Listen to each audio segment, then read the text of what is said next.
7వ రోజు ధ్యానానికి స్వాగతం. నేటి అంశం నిరీక్షణ గీతాలు. లూకా సువార్త 1వ అధ్యాయం 46 నుంచి 55 వచనాలలో మరియా పాడిన అద్భుతమైన గీతము మనకి కనబడుతుంది. ఆమె పాడిన పాట సౌకర్యంలో పాడినట్లుగా కాదు, కానీ ఆమె ఆ పాటను అనిశ్చితిలోనే పాడినట్లుగా మనం చూడొచ్చు. ఆమె బలహీన స్థితిలో ఉన్న యువతిగా ఉన్నప్పటికీ, భవిష్యత్తు గురించి అనిశ్చితి ఉన్నప్పటికీ ఆమె పాడింది. స్తుతి ఆయన వైపు చూడడానికి సహాయపడితే ఆరాధన నూతనమైన దృష్టికోణాన్ని మన బ్రతుకుల్లో మనకిస్తుంది. పాడటం వలన మన అంతరంగములో ఉన్న క్రీస్తు బలము మనకి బయటకు తెలుస్తూ ఉంటుంది. మరియా ఈ విధంగా దేవుని మహిమపరుస్తుంది. దేవా, నువ్వు దీనులను చూచే దేవుడువు, గర్విష్ఠుల్ని చెదరగొట్టేవాడువు, విజయశీలులను పైకి లేవనెత్తే దేవుడువు, ఆకలిగొన్న వారికి ఆహారం తీర్చే దేవుడువు. ఈ క్రిస్మస్ మాసము, ఈ అడ్వెంట్ మనకు నేర్పించేది అదే.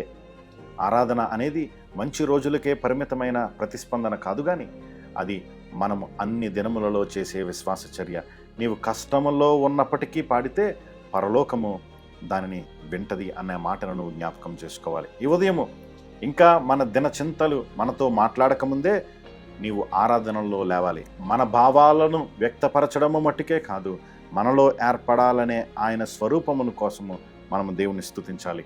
నిశ్శబ్దములోనైనా, ప్రశ్నలలోనైనా, నిరీక్షణలోనైనా, ఏ పరిస్థితిలోనైనా ప్రియ దేవుని బిడ్డ పాడు, దేవుణ్ణి స్తుతించు.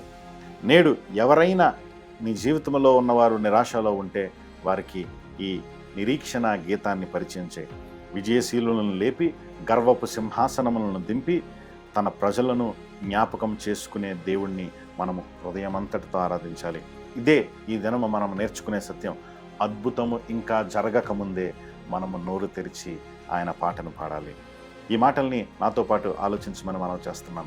నిరీక్షణ రేయలో నా హృదయము గీతమై వెలుగుతుంది. దేవుని కృప చూచినప్పుడు నా భయము చెరిగిపోతుంది. వినయుల్ని లేపే దేవా, నీ దయ నాకు దారి నిలుస్తుంది. నా గర్వపు కొండ నీ శ్వాసతో కూలిపోతుంది. నీ వాగ్దానమే నా శక్తి. నా ఆరాధన నిన్ను చేరుతుంది. నా చిన్న స్వరమైన పరలోకము నిజముగా ఆనందిస్తుంది. అద్భుతము కనబడక ముందే నా గానము నీకై చేరుతుంది. అన్ని దినములలో నా జీవము నీ మహిమను పాడుతుంది. దేవుడి ధ్యానాన్ని దీవించునుగాక. రేపటి దినమున మరొక ధ్యానంతో మరలా కలుసుకుందాం.